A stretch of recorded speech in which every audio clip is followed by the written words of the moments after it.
Over the past few months, we have seen Rangachiva Vero struggling to integrate himself into the starting 11. Or should we say, the team has struggled to integrate Rangachiva Vero into the starting 11.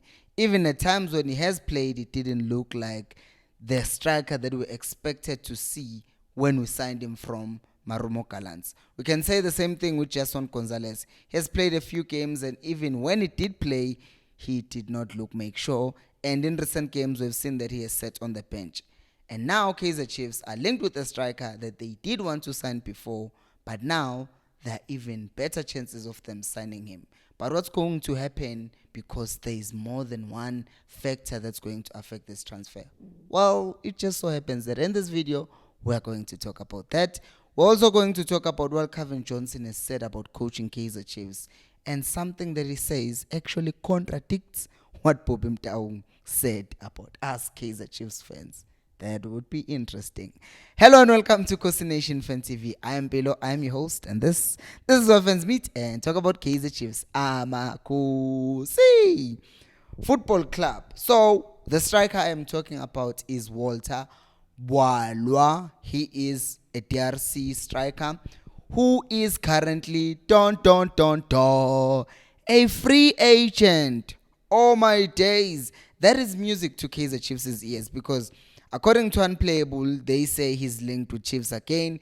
And Kickoff further reports that what happened is that Kaizer Chiefs had inquired about the availability of Walter Bwalwa while he was still playing for Al Ahly, which means he played for a very big team in Africa. So he played for Al Ahly, and we're going to talk about what happened there.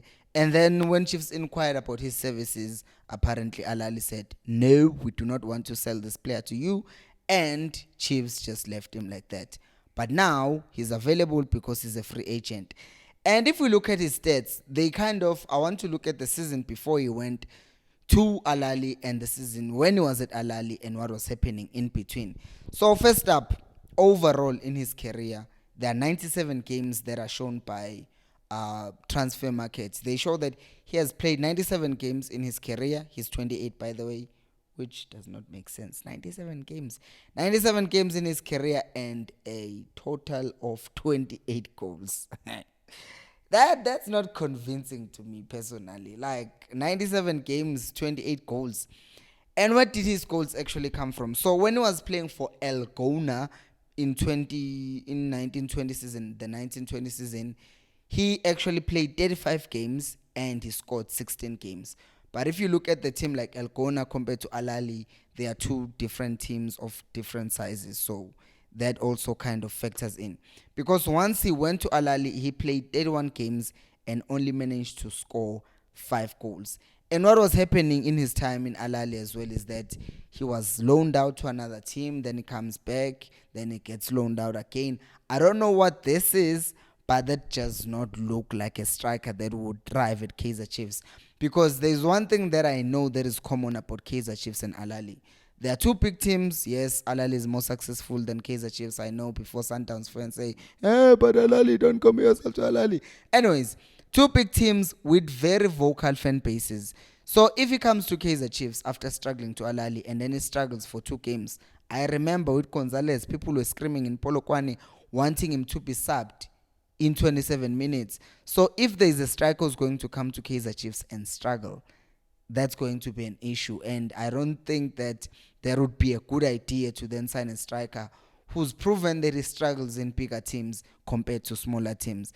But you never know, because the technical team apparently has looked at the player and they've said, we like the player.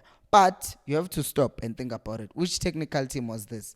It was the Ntsegi technical team, and Zwan is no longer in the technical team as well. So the only person who's remaining there is Dylan Shepard. So the question is, does Kevin Johnson want that player?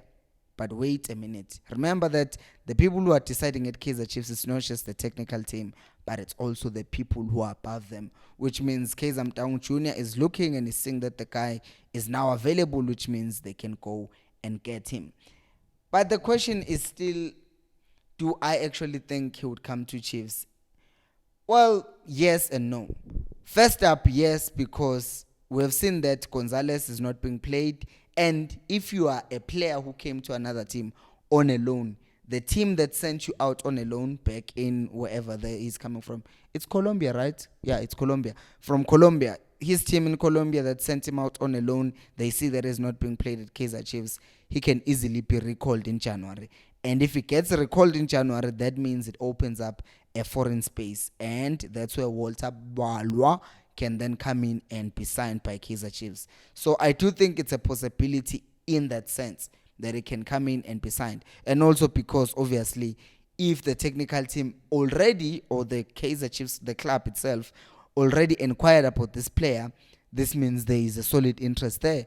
And that means now, being a free agent, it's easy for Chiefs to just go out and get him. They can even sign him on a 6-month loan and 6-month contract, or a 1.5-year contract, and see what happens. And then they can go from there. No, because one, there are a lot of things that are happening at Kaizer Chiefs right now. We know that Kaizer Chiefs likes pushing players down coaches' throats because they just give you the players and they just say coach them. But I heard from a little bird who told me that the players that Kaizer Chiefs signed this past transfer window were actually asked for, were Uzwane basically asked for those players who were signed. So that means they are now changing their ways and they're signing players that the coach is asking for. However, in this case, given that Kevin Johnson is the interim coach and we don't know when they hire the permanent coach whether he's going to want Boalua or not, so then it's kind of tricky to say they will bring in a player and then the next coach doesn't even use the player because he doesn't believe in that player. By the way, I do believe in you that you'll subscribe to the channel if you haven't, and I do believe in you that you like the video to make me reach more people like you. Thank you so much. And share. Sharing is very important. Now, let's move on to Kevin Johnson, who, after losing to Orlando Pirates, said that coaching Kaizer Chiefs, says, I find it very easy. Man loses against Pirates and then he says coaching Chiefs is easy. Then if it's easy, then you should have won the game, mate. That's what I'm thinking anyways. But that's not the point. The point is that he was telling the media that they are the ones, once again, who are making it seem like Kaizer Chiefs is a difficult team to coach. By the way, I do realize that now when I say media, I'm including myself because I do also talk about Kaizer Chiefs, and this is kind of a media, YouTube, TikTok, wherever you're watching. So I do realize that I'm also one of those people who are regarded as media, who are making it seem like it's difficult to coach Kaizer Chiefs. But what it does say is that the only thing that is kind of difficult with Kaizer Chiefs is just the size of the club, because it's big and the pressure comes with that. And then obviously, since the media and us media write or talk about the fact that the coach is not doing well and stuff like that, then that's where the true pressure comes from. And I kind of agree. Not kind of. I do agree. Because it's a big team. This is not, with all due respect, this is not Richards Bay. You can't just be in 8th or in 10th or in 14th and say, hey, we're safe. As long as we don't get relegated, we're safe, we're fine. It's Kaizer Chiefs and you're expected to win. And what's funny is that he says that the fans of Kaizer Chiefs are not actually the thing that is pressure.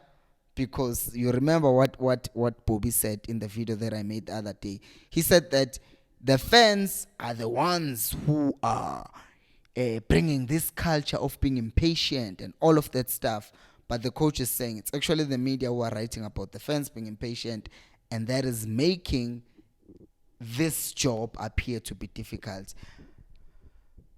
I don't know how I feel about that, because we actually, as the fans, we don't need to be written about for us to put pressure on the coach. I think the part that I agree with him on is just the fact that the sheer size of the club, how big it is the only reason that will make it kind of difficult and tricky. And also, it's the expectation from everyone else, and that if you're going to Kaizer Chiefs, you are supposed to be winning things.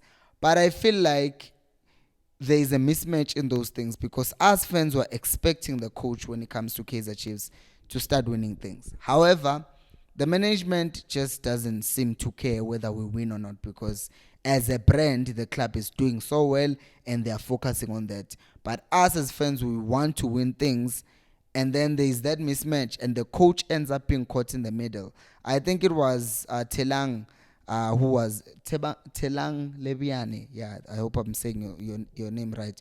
Was saying that we are complaining and we are getting our frustrations out on the coach, but that's the wrong thing to do. We should be kind of getting our frustrations to the management. And I said to him that because the coach is the only way we can get through to the management, because the management doesn't hear what we're saying. Obviously, I'm not promoting violence. I will never promote violence. But the thing is, the fans who end up acting out in violence, they will say sack the coach, because they know that Bobby Mtaung already said that, hey, this is family business. So we know we can't fire Bobby. We know we can't fire Kaizer Mtaung Jr. So the people who can be fired are the coaches. So that is why I'm saying that the sad reality of being a Kaizer Chiefs coach is that you are caught in between two visions. You have one vision of the management just trying to grow the brand and sell the merchandise, and then you have the other vision of the fans who are actually trying to get to see their club win something. And the coach is on one side trying to work with the free agents, 20 free agents that are signed by the club. But we, on the other hand, want the coach to produce results as if he has players who were bought by about 52 million, like what Sundowns is doing. So it's tricky to be a Kaizer Chiefs coach, and I think to just kind of dismiss this thing and say, no, it's just because of the media. I think it's kind of missing the point, because once again, he couldn't have said the management is not doing what the fans are expecting, and that is why it becomes difficult for us coaches. But then again, it is what it is. What do you think about Balwa, and what do you think about Kevin Johnson's comments? Let me know down in the comment section below. Thank you so much for watching, and until next time, remember, equals al pelumoy.